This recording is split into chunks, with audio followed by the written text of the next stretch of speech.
कभी किसी वेबसाइट पर जाते हुए याद है वो पल जब अचानक स्क्रीन पर कुछ अजीब टेढ़े-मेढ़े अक्षर दिखते हैं? हाँ हाँ बिल्कुल। या फिर वो तस्वीरें चुनने को कहा जाता है, ट्रैफिक लाइट पहचानो या बसें चुनो, और साथ में वो सवाल, साबित करो कि तुम रोबोट नहीं हो। हाँ ये सब आखिर है क्या? हाँ, ये सवाल तो आता ही है मन में। तो आज हम इसी पहेली पर थोड़ी बात करने वाले हैं।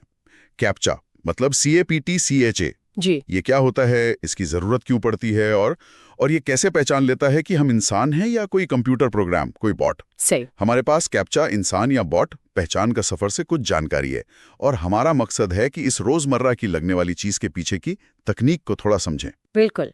लेकिन मेरा पहला सवाल तो वही है, ये उलझाने वाले अक्षर या तस्वीरें आती ही क्यों हैं? देखिए, ये जो कैप्चा है ना, इसका पूरा नाम है completely automated public Turing test to tell computers and humans apart. अच्छा। तो ये मूल रूप से एक ऑटोमेटिक टेस्ट है। वेबसाइटें इस्तेमाल करती हैं इसको, ओके। ये पता लगाने के लिए कि जो उनकी वेबसाइट इस्तेमाल कर रहा है वो इंसान है या कोई बॉट, मतलब कंप्यूटर प्रोग्राम। दिलचस्प।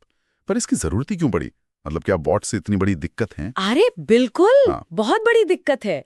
ये बॉट्स ना पर्दे के पीछे बहुत गड़बड़ करते हैं। जैसे? सोचिए, वो जो हजारों स्पैम कमेंट या ईमेल रोज आते हैं, हाँ, वो अक्सर बॉट्स भेजते हैं। या फिर वेबसाइटों पर धड़ाधड़ नकली अकाउंट बनाना। अच्छा। टिकट बुक करने वाली साइट्स पर सारी टिकटें सेकंडों में गायब कर देना, या फिर लोगों की जानकारी चुराने की कोशिश करना, फिशिंग वगैरह। तो ये सब बॉट्स करते हैं। हाँ, ज्यादातर ऑटोमेटेड बॉट्स। हाँ। तो कैप्चा एक तरह से पहली दीवार है इनको रोकने के लिए। शुरुआती कैप्चा ऐसे ही बने थे कि जो काम इंसान आसानी से कर लेते हैं, जैसे टेढ़े मेढ़े अक्षर पढ़ना, वो बॉट्स के लिए मुश्किल हो। समझ गया। लेकिन आजकल तो वो एक छोटा सा बॉक्स आता है बस, जिस पर लिखा होता है मैं रोबोट नहीं हूँ। हाँ, रिकैप्चा। हाँ, उसे टिक करने से कैसे पता चल जाता है? उसमें तो कोई पहेली नहीं होती। हाँ, वो दिखने में आसान है, पर उसके पीछे की तकनीक काफी स्मार्ट है। गूगल का सिस्टम है वो रिकैप्चा। अच्छा। जब कोई उस बॉक्स पर क्लिक करता है ना, तो सिस्टम सिर्फ क्लिक नहीं देखता। तो क्या देखता है? वो पर्दे के पीछे यूजर के बर्ताव को जांचता है, बारीकी से। बर्ताव को मतलब? जैसे माउस पॉइंटर स्क्रीन पर कैसे घुमा, क्या एकदम सीधी लकीर में आ गया जैसे कोई प्रोग्राम चला रहा हो, या उसमें थोड़ी थोड़ी इंसानी हरकत थी। क्लिक कितनी जल्दी या धीरे से किया गया, ब्राउजर हिस्ट्री कैसी है, इन सब चीजों को वो देखता है। अरे वाह। इसके लिए वो आर्टिफिशियल इंटेलिजेंस मतलब AI और मशीन लर्निंग का इस्तेमाल करता है। वो करोड़ों इंटरैक्शन से सीख चुका है कि इंसानी पैटर्न कैसा होता है और बॉट का कैसा। कमाल है। मतलब सिर्फ एक क्लिक के पीछे इतनी जासूसी। हाँ, एक तरह से। और कभी-कभी अगर उसे शक होता है ना, हाँ। तभी वो क्लिक करने के बाद भी वो तस्वीरें चुनने वाली पहेली दे देता है, डबल चेक करने के लिए। अच्छा, अब समझ आया। और सुना है इसका कुछ और भी फायदा था, कुछ किताबों वगैरह के लिए। हाँ हाँ बिल्कुल। रिकैप्चा का एक और मकसद भी था। शुरू में जब लोग वो टेढ़े-मेढ़े शब्द टाइप करते थे ना, हाँ। तो वो असल में पुरानी किताबों के उन शब्दों को डिजिटाइज करने में मदद कर रहे थे जिन्हें कंप्यूटर का OCR सॉफ्टवेयर पढ़ नहीं पाता था। सच में? ये तो बढ़िया है।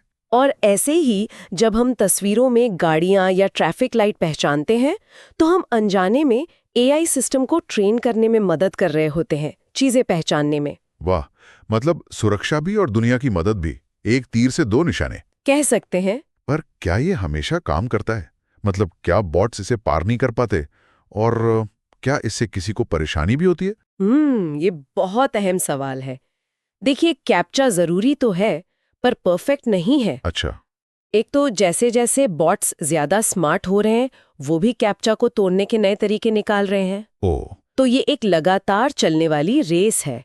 दूसरी बात, हाँ, कुछ लोगों के लिए ये मुश्किल हो सकता है। किन लोगों के लिए? जैसे जो देख नहीं सकते, उनके लिए अक्षर या तस्वीर वाले कैप्चा बेकार है, या जिन्हें माउस इस्तेमाल करने में दिक्कत होती है। हाँ, ये तो है। हालांकि ऑडियो कैप्चा जैसे विकल्प हैं, पर वो भी हमेशा आसान नहीं होते। तो ये संतुलन बनाने की कोशिश चलती रहती है सुरक्षा और इस्तेमाल में आसानी के बीच। तो कुल मिलाके ये जो कैप्चा हमें रोज की एक छोटी सी रुकावट लगता है, हाँ, वो असल में इंटरनेट को सुरक्षित रखने की एक बड़ी लड़ाई का हिस्सा है। बिल्कुल। और ये इंसानों और बॉट्स में फर्क करने के लिए काफी चालाक तरीके इस्तेमाल करता है। बिल्कुल सही कहा आपने।